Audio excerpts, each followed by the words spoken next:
What never gets tired of you, never judges you, is always there at 2 o'clock in the morning when nobody else is, will always agree with you no matter what you say, and has somehow started feeling more real than the people that are sitting right there in front of you. Today, we're going to talk about why you feel closer to your AI chatbot and what you can do about it.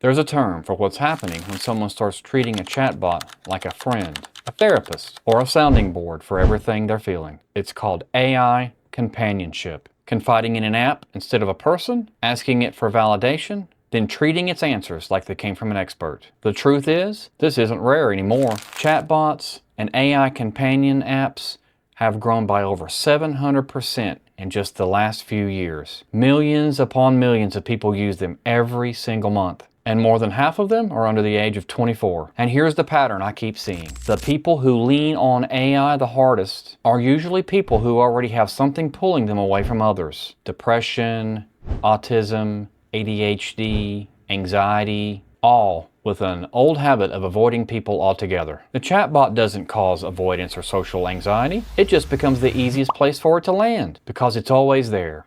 It never gets tired of you. It never judges you, and that feels like relief, until it isn't. Because the problem here is most people don't understand exactly what it is they're talking to. They don't realize they're the ones steering it by the inputs they give it. Type in something vague, you might get something vague back. Type in something wrong, well, it'll hand it right back to you, this time in the form of an answer. Most people don't know that it's built to agree with you, even when agreeing is the worst thing it could do. And they didn't know it can sound so confident, even when it's so wrong. Now, let's take a look at what this actually looks like. For real world example number one, think about someone standing in the corner. They're at a party, drink in hand, not really drinking it though. Everyone around them, laughing at jokes, dancing to the music, and socializing with friends. They run through different scenarios in their head and how they can join the conversation, then reject them all before they ever open their mouth, so they don't engage. You check your phone instead. Then, later that night,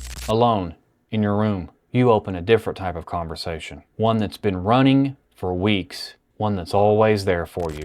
You type out exactly what happened at the party, every replayed thought, every imagined judgment, and within seconds, you get confirmation, understanding. No eye rolling, no impatience, no waiting on your turn to talk, just calm, validating words, typed out as fast as you can think. And you don't feel anxious for the first time all day. You finally feel heard. And that's the problem. Socializing at the party didn't get easier. The anxiety didn't go anywhere. It just found a place easier to hide. Now, for real world example number two, let's think about someone sitting across from a therapist. It's their first time in the office, arms crossed, and certain they know exactly what's wrong with them. Not because of years of struggling and finally working up the courage to ask for help, but because of the conversation they had with an app at 2 o'clock in the morning. You described your symptoms, and the chatbot named the pattern. Confident, specific, official sounding. So now, you're not here in the therapist's office to find out what's really going on. You're here for them to confirm what you already believe. When the therapist asks a different question, takes a different angle, and suggests that it may not be that simple, you get defensive. The app didn't push back. It didn't ask the hard follow-up questions. The chatbot just agreed, and this agreement felt like the truth. The problem is, the chatbot never addressed the full picture. It just reflected back to you what you described. It grouped your behaviors into a pattern, and it gave it a name that felt so true that it didn't matter how accurate it was. Now, how to fix it. This isn't a video debating whether you should delete all the AI apps on your phone and never use AI again. It's about helping you to better understand how to use AI, to put it back in its place, and understand the limitations of the chatbot you're using. Step one, schedule a conversation the chatbot cannot replace. Pick a person, someone real. Call them up and schedule a conversation with them someday this week. A call, a coffee, 15 minutes. It doesn't have to be big. And here's why it matters. A real conversation is slower, messier. They might disagree with you, or go quiet for a second, or bring up something you didn't ask about altogether. This discomfort is the whole point. It's the thing the chatbot never makes you have to sit through. It's also the thing that makes you feel so less alone in the long run. Here, the goal isn't to stop using AI. It's to make sure It's not the only voice you hear all week. Step 2, notice when the chatbot never pushes back. Pay attention to how the conversation feels. If every single response agrees with you, soothes you, tells you you're right, that's not honesty. That's a pattern. The chatbot is built to keep you talking, hold your attention, not to tell you something hard. A friend who actually knows you will often challenge you. They may say something like, "I don't think that's it," or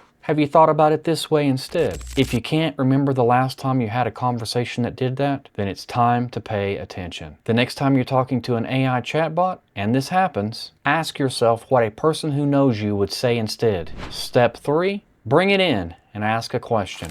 If a chatbot ever gave you a name for what you're feeling, don't carry this into a therapy session thinking this is the truth. The chatbot didn't run a full assessment. It didn't ask what else is going on in your life. It didn't rule anything out or watch the way you said it. It just answered the question you asked with the input that you gave it. So bring it into therapy as a question, not as an answer. Tell your therapist, "This is what I found. Does it fit?" instead of "This is what's wrong with me." Let an actual professional assess you the way an app never can.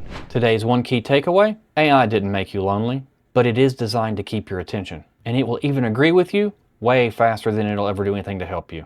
That's not the same as someone who knows you, a friend, a therapist, a family member. If you wouldn't trust a stranger's gut reaction with your mental health, then don't trust a chatbot's algorithm with it either. If this video was able to give you language that helped you to better explain something that you've been feeling, then drop a comment in the section below. Tell me, what's the one thing that you've told an AI chatbot that you've never told anybody else? Also, make sure you hit that like and subscribe button so you don't miss any of my upcoming videos. Thank you for watching, and we'll see you on the next one.